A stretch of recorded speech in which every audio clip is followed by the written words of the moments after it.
Bridget, Howrigan, Rivet. I live in Fairfield, and on town meeting day, the first article that is warned is to elect the town moderator for a year.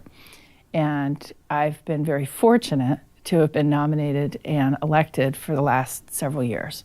I'd like to now call the annual town meeting for the town of Fairfield to order. My dad was the town moderator in Fairfield for a number of years. I honestly don't know how many years, but he was a town moderator for a number of years. And when he died, I was approached and asked if I would be willing to serve as town moderator. And I was like, yeah, I can do that. And it was an honor to be asked to, succeed Dad.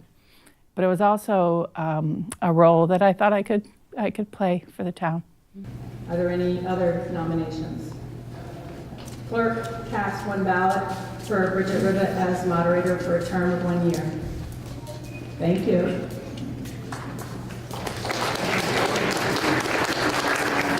One thing you have to understand is Robert's rules, because that's the basis of the how you administer, if you will, the town meeting process. So you do have to be fairly fluent in Robert's rules.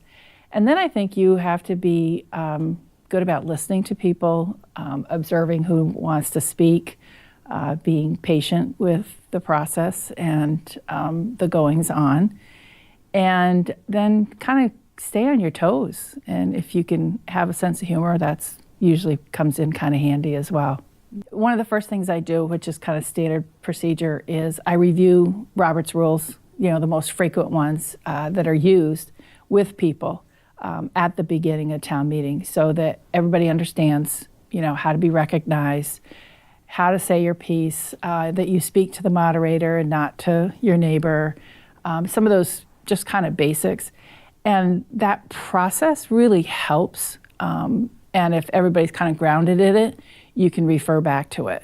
An article must be moved and seconded by the body and then restated by the moderator before it is under consideration and that the debate on the article may begin. It doesn't help necessarily people's emotions, because people do get very passionate about things, but at least it gives you a way to say, okay, you've spoken once, and as we said at the beginning, everyone should have a chance to speak on this particular article before anyone speaks a second time. So it gives you a way to make sure that everyone is heard, and that's one of the primary responsibilities of the town moderator, is that you are making sure the will of the people is carried and that people are heard. Yes, I have a question about the roads. I know that you said that ditching help the roads not wash out, but like on our road, you put the nice ditch, but in the old days, you used to come along with bucket loader and take the sides of roads down. Robert's Rules is pretty amazing. It's hundreds of years old. And one of the things that also lays out for you is if you do clearly have, division in the room, and you have a lot of people for and you have a lot of people against, one of the things in the process is you hear from someone for the article, and then you hear from someone against, and you alternate so that it keeps things balanced, if you will. That discussion stays balanced. And it also means people have to declare, are you for or are you against, right? And so then as moderator, one of your roles would be, okay, recognize you to speak, you speak, okay, recognize you to speak, and this person speaks. And so you have a responsibility to alternate. People like to be able to express their opinion. People like to be able to feel that they've been heard. And it's a forum that not just allows that, but encourages it. Australian ballots are great because you can stop in and take a couple of minutes and cast your vote, but you don't have the same opportunity of the discussion. When you get to a town meeting and you present an article for discussion and ultimately a vote, you can ask the people that submitted it to give you some background on it. You can question, the experts around it and get more information. You can hear your neighbors and their questions and their, what they may offer for insight and information. And so it provides that forum.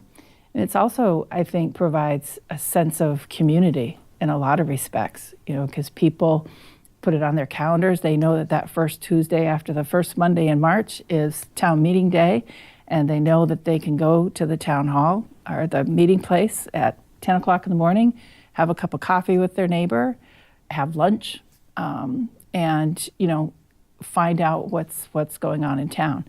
And with an Australian ballot, you may have informational meetings, but it just doesn't get the same kind of turnout and the same level of participation, at least with my observations. So. The endowment was still going to make that repayment on the building, right?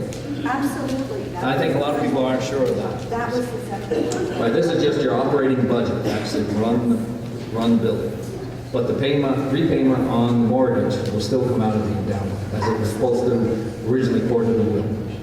If you go back a few years, the town meeting is where you did vote on the town budget, and you voted on the school budget, and you voted on donations to social service agencies, and you elected your town officials. You elected your town clerk, your town treasurer, your school board members, your select board members, your dog catcher.